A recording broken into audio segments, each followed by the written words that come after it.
La Genèse, chapitre 49.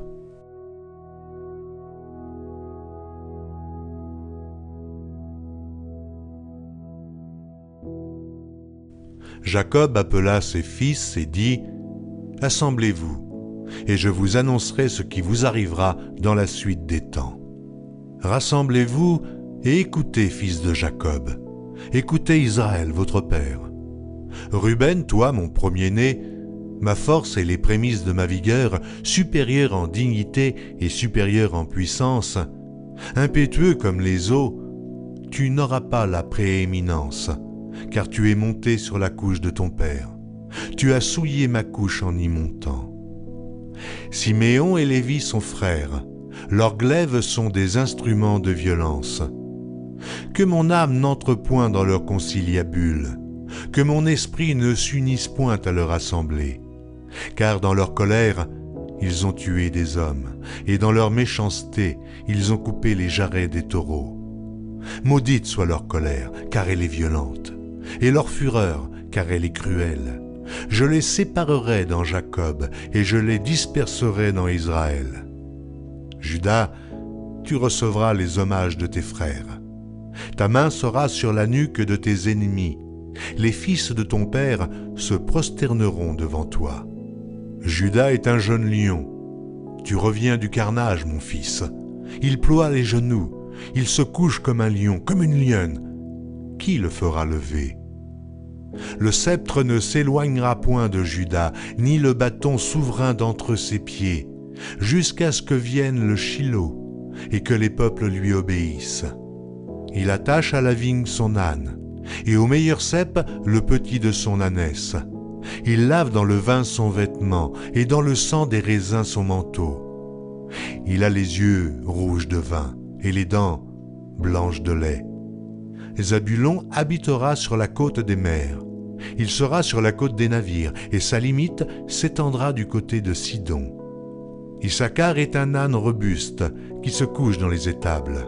Il voit que le lieu où il repose est agréable, et que la contrée est magnifique, et il courbe son épaule sous le fardeau. Il s'assujettit à un tribut.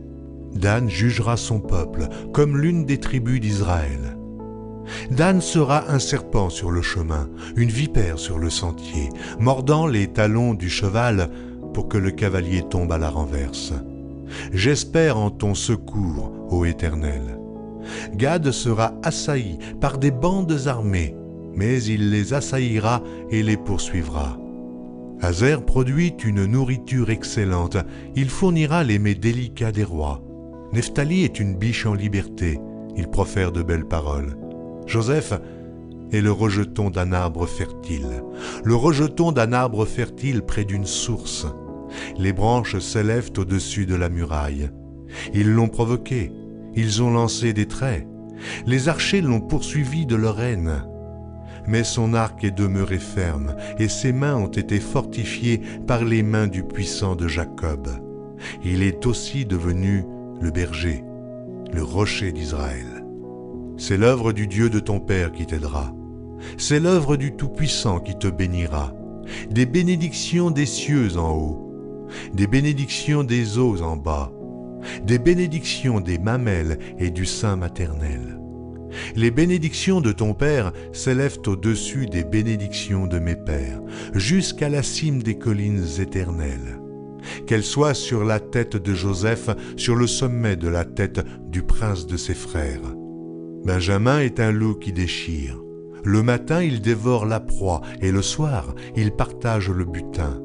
Ce sont là tous ceux qui forment les 12 tribus d'Israël. Et c'est là ce que leur dit leur père en les bénissant.